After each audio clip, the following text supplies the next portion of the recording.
on WDMV 700 radio in Washington, D.C. And now your host, Ray Hanania. Watch the show live on Arab News Facebook page.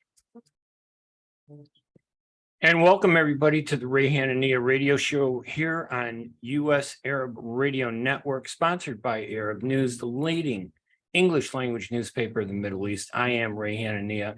It is Wednesday, May 10, 2023, and we're broadcasting live in Detroit on WNZK AM 690 and in Washington, D.C. on WDMV AM 700 on the arabradio.us website, and also streaming on facebook.com/Arab News. You can get the podcast at arabnews.com Ray Radio Show. We have a great show today. We're going to be talking about the power struggle between Sudan's rival military leaders that have shattered a tenuous peace that existed in Sudan, causing a conflict that has spread throughout the country. Fighting between the Sudanese army and the paramilitary group Rapid Support Forces erupted in Sudan's capital, Khartoum, in mid-April, and have now engulfed large parts of Sudan. Thousands of civilians have been killed and tens of thousands more are fleeing the widening conflict. Saudi Arabia and the United States and others are coordinating face-to-face negotiations to bring the violence to an end in Jeddah between the two sides in the hopes of ending this outbreak that has torn Sudan apart. We're going to be speaking with two guests. First, an American woman who heads an NGO in Khartoum who helps the Sudanese people. We're withholding her name and identity at her request for safety concerns. We're just going to call her Frances. She'll tell you about her harrowing story of fleeing the violence in Sudan. She is now back safe in the U.S., but will be returning to Sudan to resume her humanitarian work once the violence subsides. We will also speak with Dr. Hafeez AbdelHafeez, a Sudanese American physician who arrived in Khartoum only 5 hours before the violence spread across the country. He is a board member of the Sudanese American Physicians Association, SAPA, which is raising funds to help people in Sudan who are in desperate need. In our final segment, we're going to shift gears and speak with Dearborn Mayor Abdullah Hammoud, the first Arab American and Muslim mayor, as well as being the second youngest mayor in the city's history. I love the mayor. He's such a good guy. Before being elected mayor in November 2021, Mayor Hammoud served 3 terms in the Michigan State General Assembly from January 2017 through his election as Dearborn mayor. He was only 26 years old when he ran for the State House and won. Mayor Hammoud will update us on some of the administration's first, including designating Ramadan Eids as paid holidays for Dearborn City employees, the first of many cities in the country to do that, we're told. Let's take our first break, and when we come back, we'll talk with our first guest, Frances, who is the head of an NGO in Sudan, to tell us about what happened and how she escaped the violence there. We'll be right back with our guests right after these messages. ArabNews.com, bringing you breaking news from across the Middle East and the latest on Arabs in America. Get inside the latest headlines with expert analysis and insights at ArabNews.com. Join over 5 million Facebook fans and over 10 million monthly readers. ArabNews.com, news that matters to you.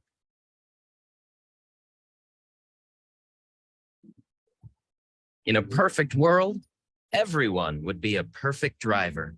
Hands at 9 and 3, everyone. 9 and 3. Everyone would follow all the rules. Please, go ahead and merge. I'll make room. Thank you, fellow driver. And nothing unexpected would ever happen. Even the squirrels would know the right time to safely cross the road. In this perfect world, you wouldn't have to wear a seatbelt.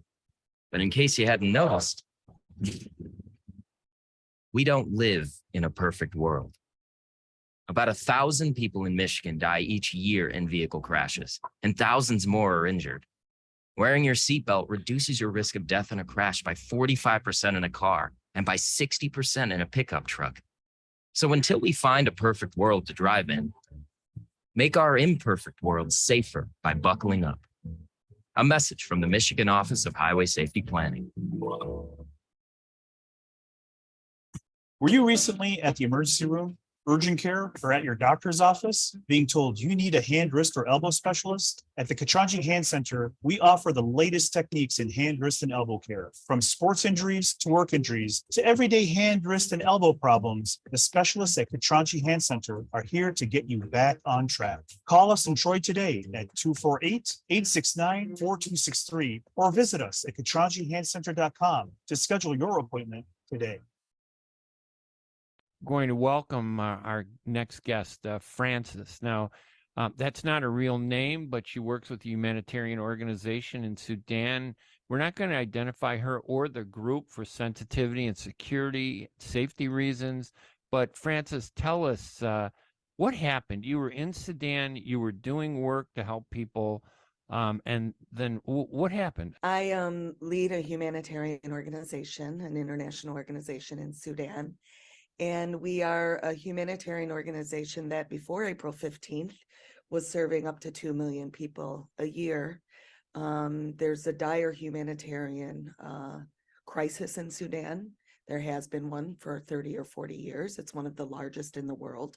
And so the current crisis is compounding what has already been truly a humanitarian crisis of proportions that's impossible to believe. Nearly 16 million people were in need for humanitarian aid before April 15th. For several weeks leading up to the start of the conflict, those of us in the NGO community, which is non-governmental organizations that do humanitarian work, we were deeply concerned that we were one gunshot away from either a conflict or full-blown civil war. For several weeks, we had our go bags packed, knowing that we may have to flee. On April 15th at about 9:12 a.m., I was resting at home on a Saturday and heard a large explosion. And I sprung up from the couch and thought, oh my gosh, the war is starting. And so I was able to get in touch with my deputy, and he confirmed with me that there was violence occurring. We heard a lot of gunshots. We heard a lot of bombs going off. I reside in an area that is close to the airport and is still occupied by the paramilitary group. And so from that Saturday morning through the Tuesday, I was not able to leave my building, and I was fortunate that there was a Sudanese family that lived next door to me. We were a very small building. The paramilitary group on Saturday afternoon took over our building. And so my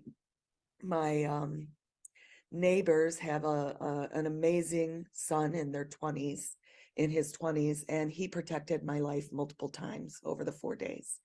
He then was able to keep them out of my flat by explaining that I was an international staff working for an embassy, which he said in hopes that a diplomatic cover would protect me, and that I didn't speak Arabic, and so just leave me alone. I don't have anything to offer them.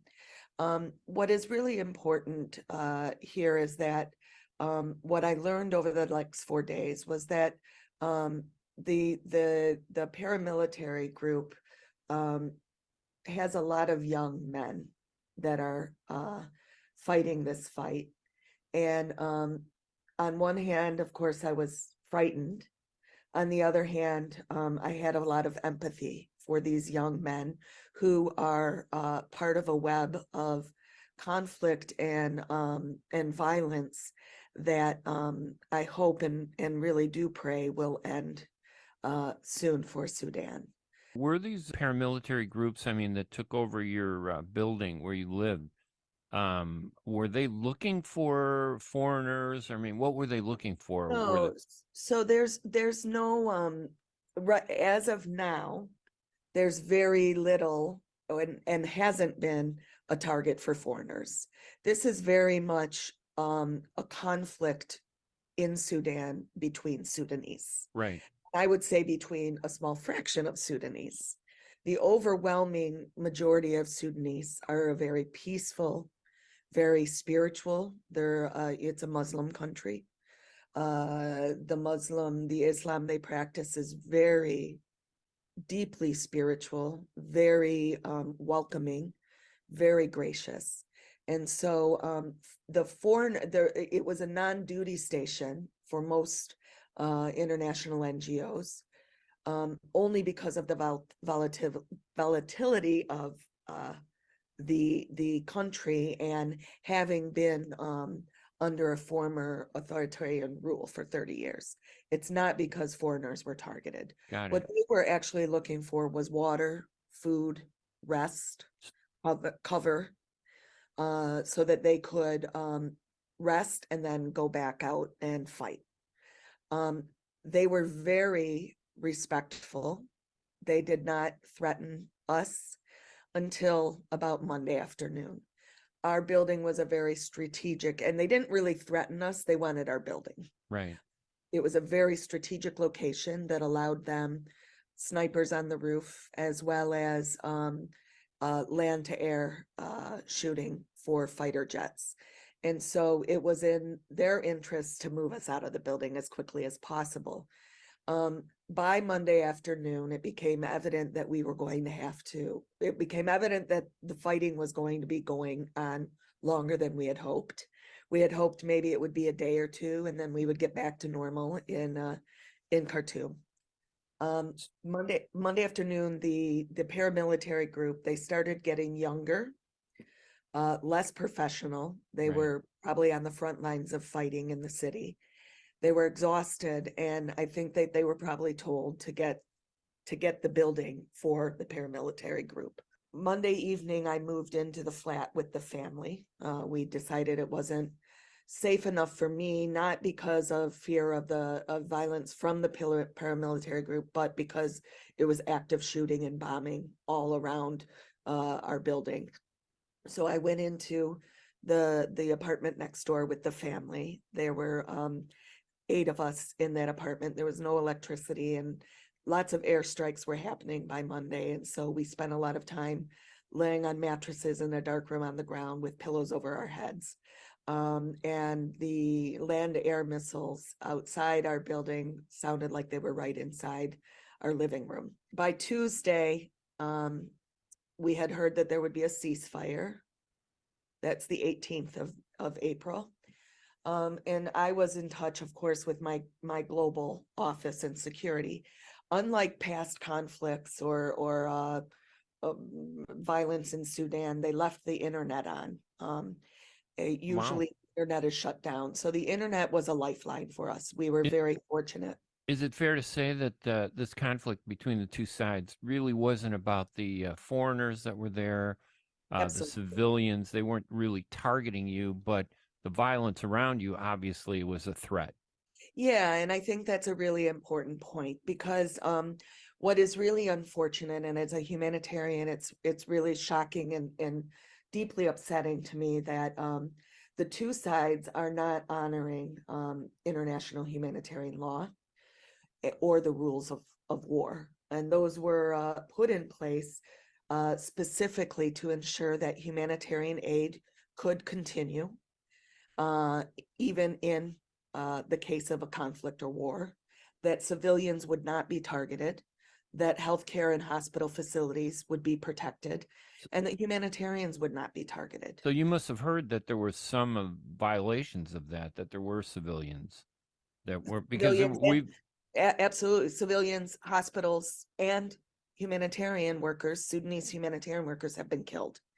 So all of that's all been violated. And from a international humanitarian law, and as a humanitarian, we are appealing to both sides to honor the protection of civilians, to honor the protection of humanitarian workers, and to ensure hospitals can reopen and treat patients, and that humanitarians will be protected and have access to provide humanitarian aid to people who need it most. As I mentioned, nearly 16 million people in need of humanitarian aid prior to April 15th. There are some estimates that that is now double. And those that have been able to flee are those that had the ability to do so. They had money to be able to pay for transport. They maybe had their own vehicles. They had petrol or diesel. How did you make it out of the country? You had Yeah. to eventually leave then, right? We did leave. We were able to, I want to also underscore that there are thousands of Sudanese who have put their lives on the line to support people like me to get us out of the country. It is the Sudanese that ensured that I had a path out and that I'm alive today. On that Tuesday afternoon, we were waiting for the ceasefire. And then I got a call from a Sudanese that I know very well that said, the streets are very quiet right now. Negotiate with the paramilitary group and leave your neighborhood. They tried to take my vehicle. I have a work vehicle that is an SUV. They came in and had asked for the keys to it on Sunday. And this young man negotiated with the paramilitary group and said, she's with an embassy, her driver has the key, we don't have the key. So fortunately, my car was unharmed. I told the family to pack quickly. I had my go bag. We negotiated with the paramilitary group. They were very gentle with us. They even carried our bags to the car because they needed our building. Earlier on that Monday, they were not so gentle, and Right. it was very So- frightening. So We it had- could go either way at any moment. I mean, Absolutely. I mean, they held guns to us and it was like a movie, flashlights in your face and questioning us in Arabic. And I didn't speak Arabic. And I started to hyperventilate a little bit. They went and got me water. It was very evident that they did not want to harm us. But we had 6 or 7 soldiers in our building, in our apartment at the time, and any one of them could have reacted differently. They held guns to us. right. And so they started, became more frequent from Monday to Tuesday of them coming into the apartment. And so at about 3 o'clock, I decided we have to move. So we packed the car. They escorted us part of the way through through what was their territory. The streets looked like a war zone. Shellings everywhere, and it was it was impossible to believe that 5 days before, the birds were singing and I was sitting on my terrace and having a cup of coffee, and it was a beautiful breeze. Wow. We ended up being able to make it safely to a street that was sort of the dividing line between the paramilitary and the military. We had many checkpoints. It was they're not official checkpoints, but groups Soldiers of with guns soldiers, would stop yeah, you, right? right. And they shot in our direction at one point and surrounded our vehicle. And I held my passport up and a little white flag and said Ramadan Kareem. I said Ramadan Kareem to everybody first because it was still Ramadan, hoping that it would remind them that this was the antithesis of Ramadan.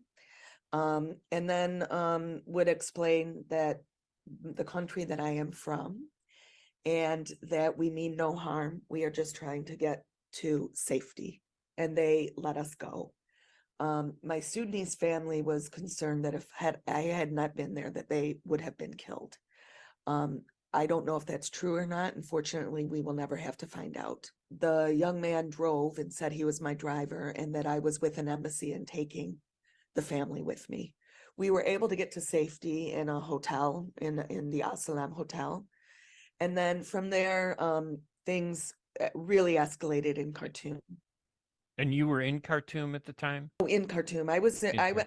My flat remains in the center of much of the violence. Right. It is an area that's very strategic for the paramilitary group. They have a stronghold. I have photos from my kitchen window on the 15th where it's just 2 blocks away that the bombings were happening. And where did you flee? How did you get out? I mean, where did you drive to then? So it's not a complicated story. It's an unfortunate story because despite us knowing since at least 2019 that this was possible, the Right. evacuation plans by the international community were flawed, if not non-existent. And so we had hoped to join the UN convoy to Port Sudan. We had a bus that we had arranged, and I was going to take 50 people, 4 who are international staff of mine that we were able to get from my international staff to the hotel. Thanks again to the Sudanese, our guards, made 4 round trips to get them to safety. We were all in the hotel, and at midnight, the night before we were supposed to leave, we found out that our bus was outbid by the UN. So we were willing to pay a certain amount, and the UN doubled it so that they could take our bus in their convoy. So we were left stranded without. Wow. Yeah. And that's kind of ironic. The And- UN was there to help people, and Right. they, Not- in order not to so- help people, right? Not Not so intentionally. kind. Right. Not so But kind. They also had a mandate that Sudanese would not be allowed in the convoy. And when I found that out, I said, that's an order. I'm not leaving my Sudanese so the family. UN was only helping International. non-Sudanese to leave. Right. And that is part of I don't understand the policy, but apparently that's part of their mandate and Got it. policy. So I can honor that, but I find that really ironic, as you say, Yeah. because we're in Sudan supporting the Sudanese. Did you end up going to Port Sudan, or did you end up Well, detouring someplace else? We detoured because when I saw the convoys lining up, I saw that they had told us not to take SUVs or Hilux, Toyota Hilux, which is a pickup truck. Those are very high value targets for carjacking. But then I saw people lining up in these cars, and those are the cars we had. And so I told my staff, including this family that saved my life, that we were going, and we were going to go to Medani in Al Jazeera state, and then make it to Gaddarif state, where we have a large operation. And from there, we could get to Port Sudan, which was 8 hours to 9 hours north. Right. So we went on our own. I had, with the support of my global office, we had internet, so they were tracking our locations on the phone. And we packed up, and along the way, before we even left the Al Salam Hotel, 2 staff of a German organization that were there consulting with the central bank, they had met me Tuesday night when I arrived, and this was on a Saturday. They asked if they could join us. They saw it as their only way out of Khartoum. Much to the chagrin at the time of my staff, I said, of course, because we had a lot of people. It turned out then 2 Sudanese Americans drove up and said, we received, one was a young man who said, I received a note from this Department of State, an email saying, come to the Al Salam and join this Turkish convoy. And I said, I received that same letter or that same email, and it said, you need your own car. He said, but what American has their own car here? And I said, exactly. I said, what are you doing here? And he's a young student from the West Coast who was visiting his father's family for the first time. He showed me his passport. I said, well, I can't leave an American behind. We have to bring him. We brought him. Another older Sudanese American drove up with his family. He was alone. He was there visiting his nephews and nieces. And he got out of the car and said the same thing. And I looked at my staff and the drivers, and they said, Heidi, we have no more space.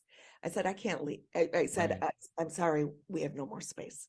So we started moving. 2 cars were in front, and then, no, 1 car was in front, then my car, which is where the head of the organization usually sits in a convoy. You have a front car and then cars in the back, and you're usually in the center car for security reasons. And the front car left, was leaving the hotel. And then I told my driver, we can't leave this man. He's an older Sudanese American, and I will never forgive myself. And so we stopped, and I ran, and I was looking for him. I couldn't find him. Then he got out of his car, the car again of his nephew. And I said, can I see your passport? He showed it to me. And I said, you have to come with us right now. We're leaving. And so we found space for him. It was very tight, but at the end of the day, we had 26 people. Wow. In 4 vehicles. 4 no, 6 of us were international, the rest were Sudanese. And we left, there were bodies on the street, buildings bombed out, vehicles, military vehicles burned out. It was clear that there had been the day before a lot of fighting. There was bombing right around the hotel. We were in a bunker in the basement for about an hour as airstrikes were happening. They bombed a bank right next door to the hotel, which was the impetus for us saying we've got to move. We were able to get out of Khartoum without incident. We were moving very slowly, the convoy of 4 of us. The paramilitary group led us through.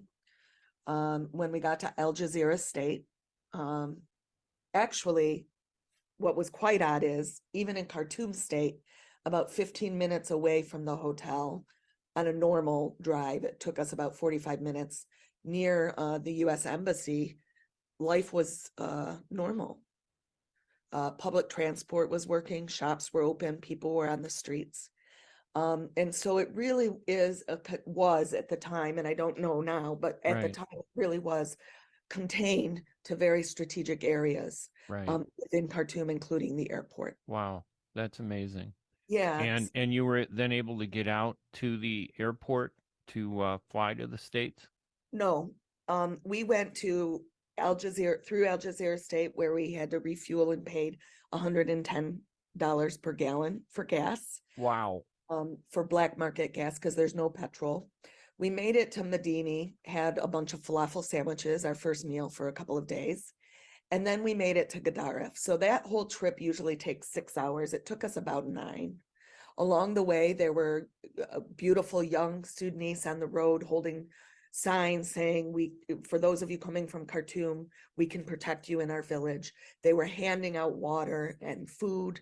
And I get very emotional remembering those moments, because that is Sudan. Right. That is who the Sudanese are. They will give you everything, even if it means they take nothing. And the beauty of Sudan and its people will not be broken by this conflict. They took care of the international staff, putting themselves at risk, because that is who the Sudanese are. Even when I said, I don't want you to put yourself at risk, they said, you are our sister, you are serving our country, we will get you to safety. How we got through was we did not go to Port Sudan, we went through the Ethiopian border. So that means you had to divert again then all the way south. It was still by land. Jeez, yeah. Wow. And then we got to Gondar, Ethiopia, and then flew to Addis. And then from Addis, I flew home. We didn't turn around. What we did was at Gaddaref, instead of going north, we went south. Got it. Okay. Southeast. That makes sense. And that was that should take an hour and a half. It took us about 4 hours because of the road. And then we were at the border for a day and a night. And then we got to the mountains in Gondar and took a breath and had a meal together and cried and hugged and celebrated that we were alive. And then we all flew together to Addis. And then everybody went on their respective ways. My organization is sponsoring and taking care of the Sudanese families. We have gotten them now to Nairobi, and we have set them up in apartments there until they can figure out what their next move is. I am fortunate that I have a job. I have a home to come home to. I lost everything in Sudan, and I'm at peace with that. The Sudanese have lost everything. And they are being displaced, and they need the international community to embrace them and support them, as we did with the Ukraine, and as we are doing in many other parts of the world. Frances, thank you. And again, for our listeners, Frances is not a real name, but her story was real, and it's really inspiring. Thank you so much for joining us. Thank you. Shukran. Thank you. Take care. And welcome back. That was a really moving interview with our guest. We couldn't name her. She works with a NGO in Sudan. She had to flee, and she agreed to tell her story, to share it with you here on the Ray Hanania radio show. When we come back, we're going to take a break, but we'll speak with Dr. Hafeez AbdelHafeez, a Sudanese American pediatric and cancer surgeon who is based in Memphis, Tennessee, and who is a board member with the Sudanese American Physicians Association, which is raising money to help the people in Sudan on the challenges he and his organization are facing to get aid to the Sudanese people. Let's take a break. We'll be right back with our next guest right after these messages. ArabNews.com, bringing you breaking news from across the Middle East and the latest on Arabs in America. Get inside the latest headlines with expert analysis and insights at ArabNews.com. Join over 5 million Facebook fans and over 10 million monthly readers. ArabNews.com, news that matters to you. Ziyad brand. Quality products from our family to yours. Ziyad Brothers Importing offers the finest quality products, including brands like Sultan, Kraft, Nestle, Hook, Rico Picon, Donna, and many more. Ask your retailer to carry these fine products because you deserve the very best. For more information, visit our website at www.ziyad.com. That's www.ziyad.com. Ziyad, quality products from our family to yours. With more than 30,000 successful in vitro fertilizations, IVF Michigan is now ranked as one of America's best fertility clinics, according to Newsweek magazine. IVF Michigan fertility centers are the recognized leaders in high-quality fertility care. With locations in Bloomfield Hills and 9 other cities in Michigan and Ohio, IVF has experts in all aspects of the field. A founding member, American board-certified Dr. Nicholas Shama, is one of the leading reproductive endocrinologists in Michigan and Ohio. He has performed over 20,000 successful IVF cases, and it's helped thousands of couples fulfill their dreams of parenthood. When it's time to get personalized care from Dr. Nicholas Shama at one of America's best fertility clinics, call IVF Michigan Fertility Centers in Michigan and Ohio toll-free at 855-952-9600. 855-952-9600. All right, welcome back, everybody.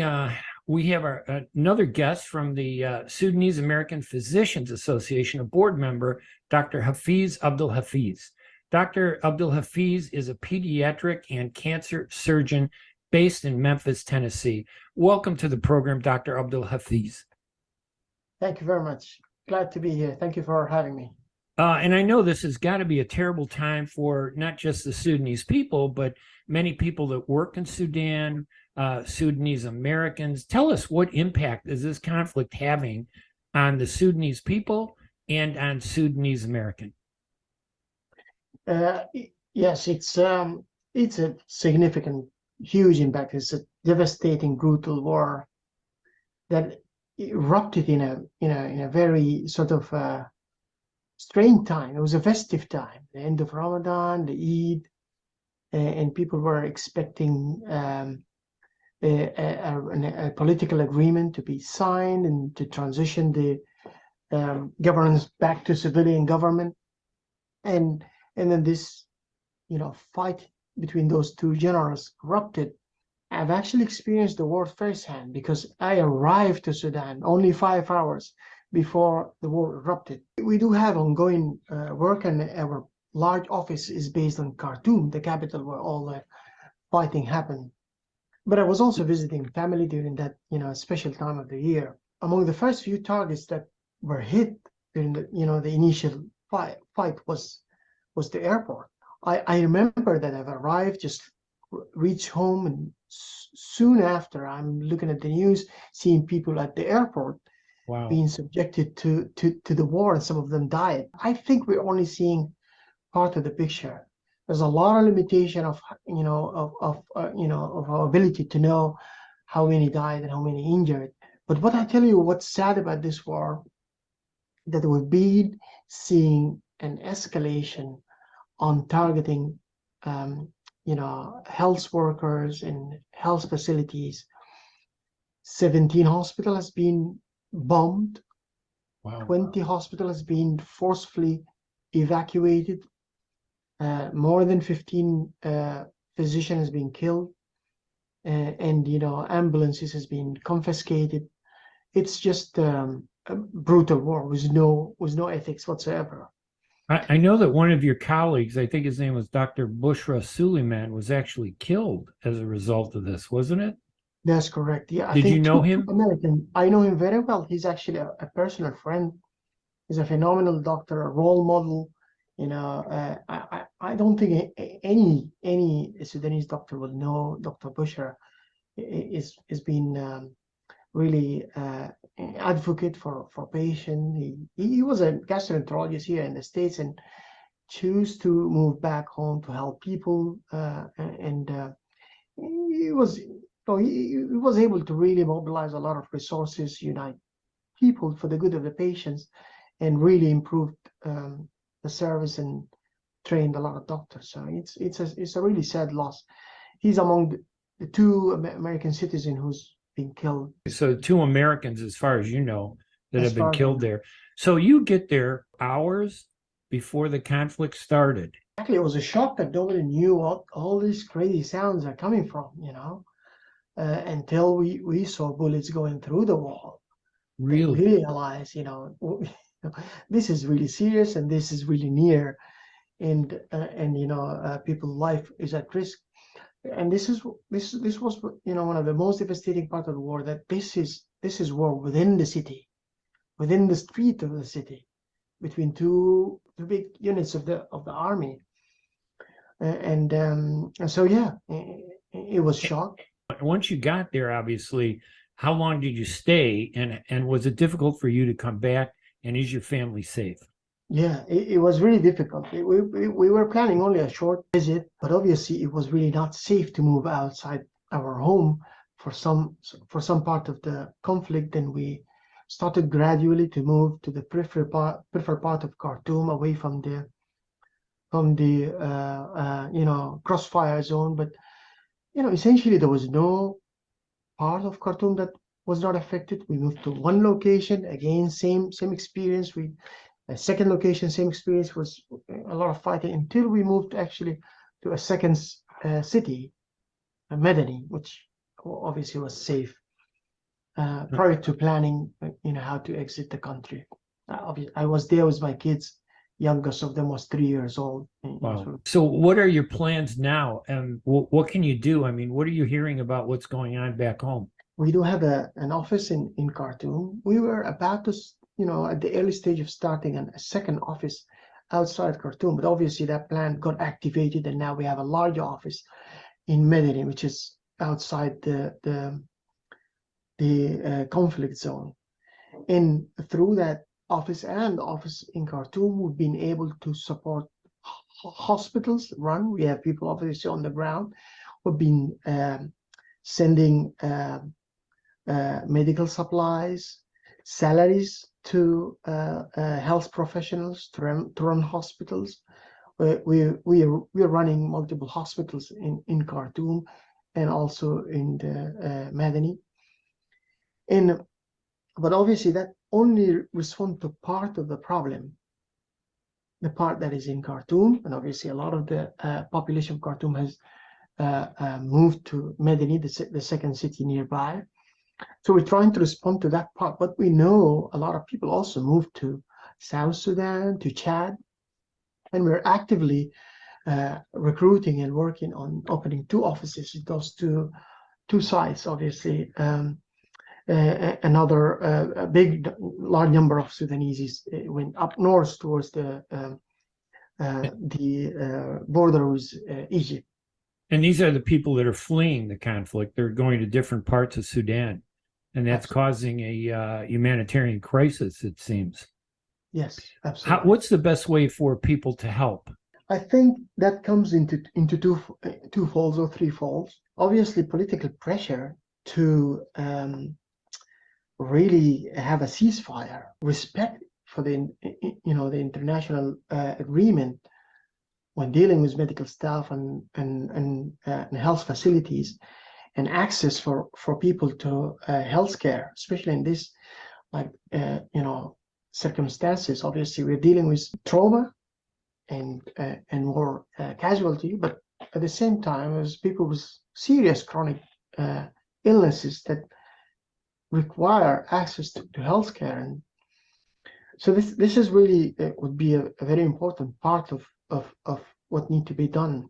Again, as mentioned earlier on, the airport has been destroyed, one of the first targets to be destroyed, and that has affected the flow of medical supplies significantly. So we are in a really difficult situation. We there's a dire need for a lot of medical supplies. That this is another area that we're working extensively to secure many of these supplies, working with many partners and in collaboration with the Ministry of Health. Another aspect of what we need to do is to really be able to deliver care for those displaced people in different parts of the country and the neighboring country. Obviously, we are. I've seen firsthand the effort done at the border from the U.S. personnel to evacuate. I was obviously grateful to the team there. I've seen them. I was standing online to get my paper and my kids' paper. Our passport stamp for us to get into the ferry. I've seen the staff that have not slept the entire night. The situation was just overwhelming. Despite their hard work, I was unable, despite multiple attempts to get into the ferry to cross the Red Sea to Jeddah. I was able to flee the country only through the British troops who were also evacuating people through military aircraft to Cyprus. And I'm just telling you, this is only a small part of the problem on the people, especially affecting the American citizens. I met a doctor who was an American citizen who's been in Port Sudan for 5 days trying to get into the ferry. Wow. So yeah, the situation is pretty desperate. All right, Dr. Hafeez AbdelHafeez. He is a board member of the Sudanese American Physicians Association. Thank you. Thank you very much.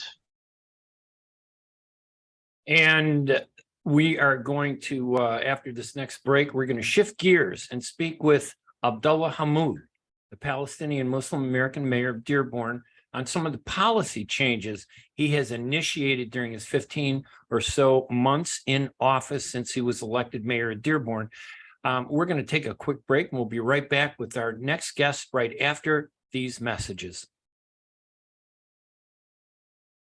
ArabNews.com, bringing you breaking news from across the Middle East and the latest on Arabs in America. Get inside the latest headlines with expert analysis and insights at ArabNews.com. Join over 5 million Facebook fans and over 10 million monthly readers. ArabNews.com, news that matters to you. Life for Relief and Development has now been rated as one of the best charities for humanitarian aid. Life's humanitarian projects span the globe, and Life is celebrating its 30th anniversary of providing essential life-saving aid to people and communities in 36 countries, regardless of race, color, religion, or cultural background. Where there is life, there is hope. And when disaster occurs here or around the world, including being one of the first responders to the Turkey-Syria earthquake crisis, Life for Relief and Development rushes in to provide food, medical aid, and shelter to those in need. We are looking to help the earthquake victims, and we take 0% overhead on emergency donations. So please help improve these efforts. Learn more about our involvement to help the helpless and bring hope where it's needed most. And make your tax-deductible donation to Life for Relief and Development now at lifeusa.org or call 248-424-7493. That's 248-424-7493. At Top Rehab Physical Therapy Clinic in Dearborn, we provide effective physical therapy sessions in order to limit pain and discomfort. Top Rehab provides physical therapy care for any diagnosis prescribed by a physician, and we regularly see and treat conditions such as stroke, TMJ, fibromyalgia, sciatica, joint pain, and more. We use a variety of pain management methods, including modalities, soft tissue mobilization, and therapeutic exercise. If you're in need of physical rehabilitation or physical therapy, get the highest quality health care at Top Rehab. Most insurance is accepted, and we're open Monday, Wednesday, and Friday 8 to 6, Tuesday and Thursday 8 to 5, and Saturday 10 till 2. Call for an appointment today at 313-846-0555. That's 313-846-0555. Choose Top Rehab Physical Therapy Clinic on Michigan Avenue in Dearborn. Life's too short to be in pain. And welcome back, everybody. My guest today is Dearborn Mayor Abdullah Hammoud.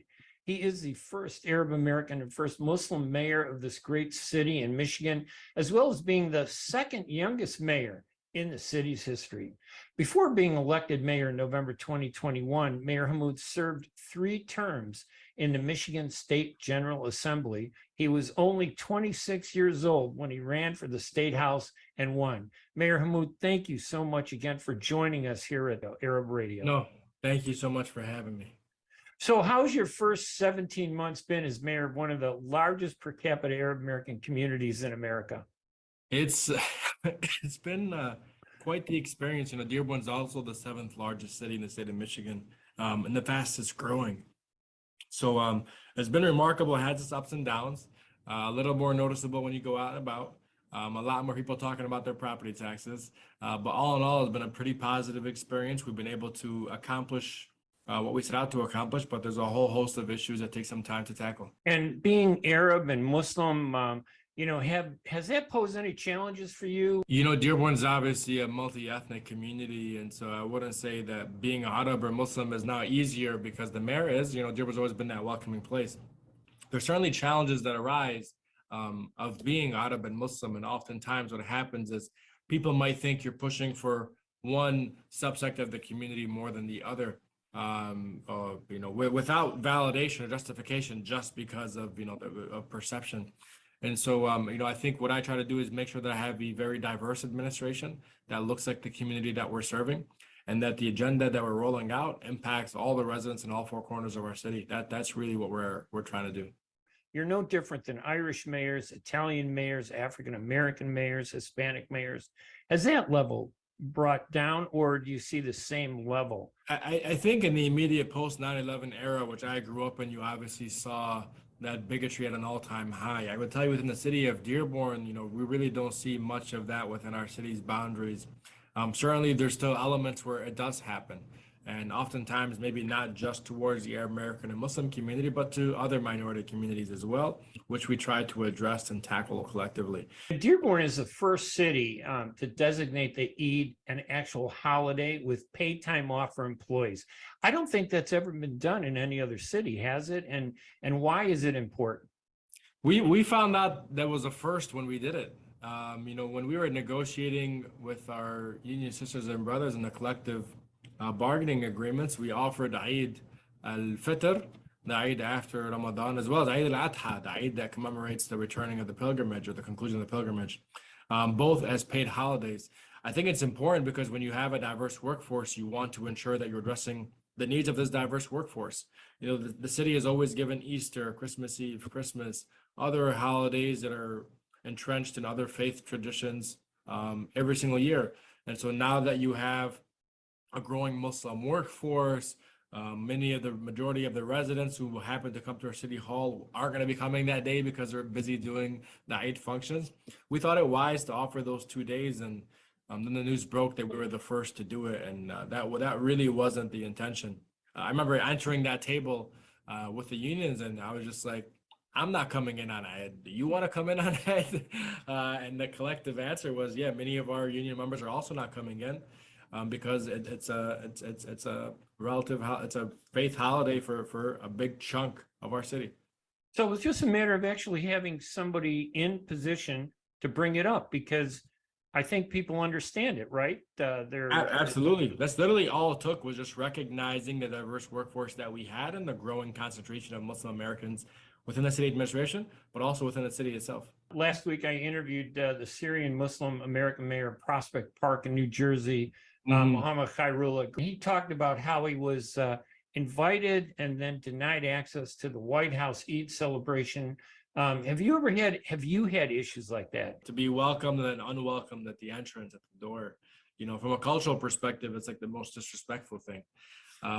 And so I'm not familiar with the merits as to why or the rationale. I just read the headlines like everyone else. Were you invited to the Eid, the White House Eid? Yeah, I was invited, but unfortunately my schedule did not permit me to go. Any big legislation or other policy changes that you're advocating for locally or nationally to help Dearborn in the country? Is there anything that you feel is really important that people need to understand better? Or that may be, much tougher than you thought to argue? What are those top big issues that you have on your plate? Well, one of the big things is obviously as it pertains to flooding. Dearborn was devastated by floods in 21. So we're really working with the state to advocate for large sums of money to be allocated to address a flood mitigation. And so we have a federal grant that we're working on finalizing to apply some of those dollars, but really need it's a multi-billion-dollar problem for communities across Southeast Michigan. That's one. Secondly, we just recently announced a $30 million investment in our parks and green spaces. What we learned from COVID was that these were some of the few places people could go. And if you talk about the mental health crisis that we have to tackle as America, Dearborn is no different, and having good quality green spaces that are accessible by the general public is extremely important. So we're investing in those spaces to hopefully improve what we offer as city assets to our residents. Is there a big immigrant and asylum or refugee issue in Dearborn? Not issue. I mean, we've proliferated as a community because of the immigration and refugees that have settled here or resettled here in the city of Dearborn. Obviously, with the Afghani refugees that have come in, they've been stationed at the border between Dearborn and Detroit. But what we found was many of the Afghani refugees would love to be permanently resettled in the city of Dearborn because of our welcoming nature and the fact that we were once home to the Italian immigrants, the Polish immigrants, the Lebanese, Yemeni, Iraqi, now Afghani. And so we're really just known in that respect. And if you look at our small businesses that are proliferating, it's largely immigrant-owned businesses that are proliferating. And so it's only added to the vibrancy of the city of Dearborn. And so we welcome it. You've only been in 17 months, so I'm not going to ask you if you're going to run for Congress, the Senate, or president. No, I'm here in the mayor's office. And, honestly, we're really just trying to move the needle on our public health efforts. We have a public health department that we launched, seeding it with the resources. We're conducting the first ever community health needs assessment within the city of Dearborn to try to understand the unique challenges that our residents face to help hopefully drive our decision making. I like to have data drive decision making, and so we need to collect the data first.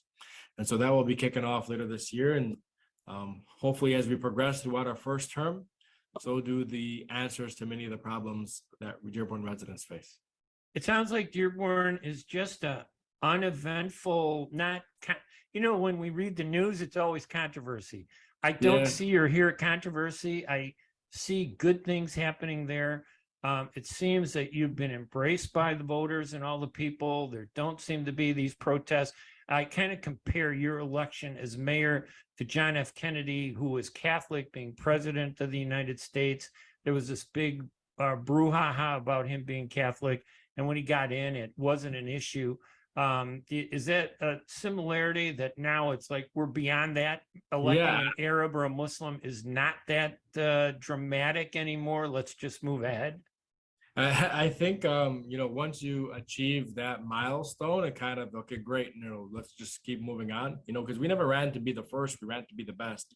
I wouldn't compare myself to JFK, but what I would say is I think there's this understanding, at least in the city of Dearborn and many pockets across the country, that what matters is not the direction that an individual prays. What matters is the direction in which that individual leads. And hopefully that's what leads to stronger, growing communities. And so it hasn't been an issue. It's been welcomed and embraced, but we always have to keep our ear to the ground. The important part of government is making sure that you build pathways of trust with your residents, because that trust is what allows you to maneuver, to advance, to advocate for. So that's what we're trying to do. My guest, Mayor Abdullah Hammoud. It's always a pleasure to have you, the mayor of Dearborn. Just to see you in office, I'm sure every Arab that is listening to this, and even non-Arab, it says something great about our country, that your ethnicity and your religion no longer matters. You're going to be judged on your performance as a mayor, and it's just nice to see that and hear that. And somebody as young as you are, we expect big things. So don't rule out running for president, okay? Thank you so much, man. I appreciate the kind words, and I think I like to stick where home is, and the heart right now is in the city of Dearborn. And that was our guest, Dearborn Mayor Abdullah Hammoud. I know he's very popular out there in Dearborn, and we're so happy that that was the second time I was able to interview him. It's just so nice to talk to him, always positive, always moving forward, playing down, some of the challenges that we have to deal with all the time, like racism. He's kind of brought that level down through good leadership and treating everybody fairly. I just want to thank everybody for joining us here at the Ray Hanania radio show. Remember, you can go and listen to our podcast. We just started our season 3 episode. Our first episode was last week, and we had some great guests. Mayor Khairullah of Prospect Park in New Jersey, who was invited to the White House, and when he got there, he was told he couldn't go because of the Secret Service, claiming that he was on a restricted list. This episode, season 3, episode 2, I'm really happy we were able to connect with some of the people who escaped the violence in Sudan. Our NGO guest, we called her Frances. That obviously isn't really her name, but she does so much work there. There's so many Americans, Arab and non-Arab, who go there to help not just the people in Sudan, but in all these other countries. So I want to thank her for joining us and sharing her experience. It's kind of harrowing. She's safe now, so it sounds good. But you got to remember, at the time, there's shooting all around you. There's bombs all around you. You have no idea what could happen. And it has to be very frightening. But one of the nice things she spoke about was how generous and kind the Arab and Muslim people are, that she ran into as they were fleeing the violence in neighboring cities. They welcomed her, they gave her shelter, and the people around her, and also her. She would not leave some of the Sudanese people that were helping her. She wouldn't leave them behind, even though it was a UN policy to only help the non-Sudanese to leave the country. So that was a little, it's very impressive to have her. So we want to thank her. And of course, Dr. Hafeez AbdelHafeez with the Sudanese American Physicians Association. He and SEPA go to Sudan to help the people there. They open hospitals. They provide medical care. They provide, they do surgeries, like Dr. Hafeez, who is a pediatric and cancer surgeon. They put their life at risk. And he talked about Dr. Bushra, who was killed there, one of the volunteers helping the people. He was killed during the conflict that began April 15th in Sudan. Anyway, I want to thank everybody for listening again or watching. If you're watching us on our Facebook stream, remember, we're here every Wednesday at 5 p.m. Eastern Time in Detroit and Washington, D.C. And you could watch us on Facebook at facebook.com/Arab News. We're brought to you by the U.S. Arab Radio Network, and we're sponsored by Arab News, the leading English language newspaper in the Middle East. I'm very proud to be writing for them, op-ed columns, and doing many interviews. This year, we are focusing on the Ray Hanania show on the Arab American community and their experiences. So I want to hear from you. You email me at ray.hanania@arabnews.com with any ideas or guest topics that you want on. I'm Ray Hanania. Thank you, everybody, for joining us. We will speak to you next week, all right, on May 17th, Wednesday. Have a great week, everybody. Happy Mother's Day. and we'll talk to you later. Thank you so much. Bye-bye.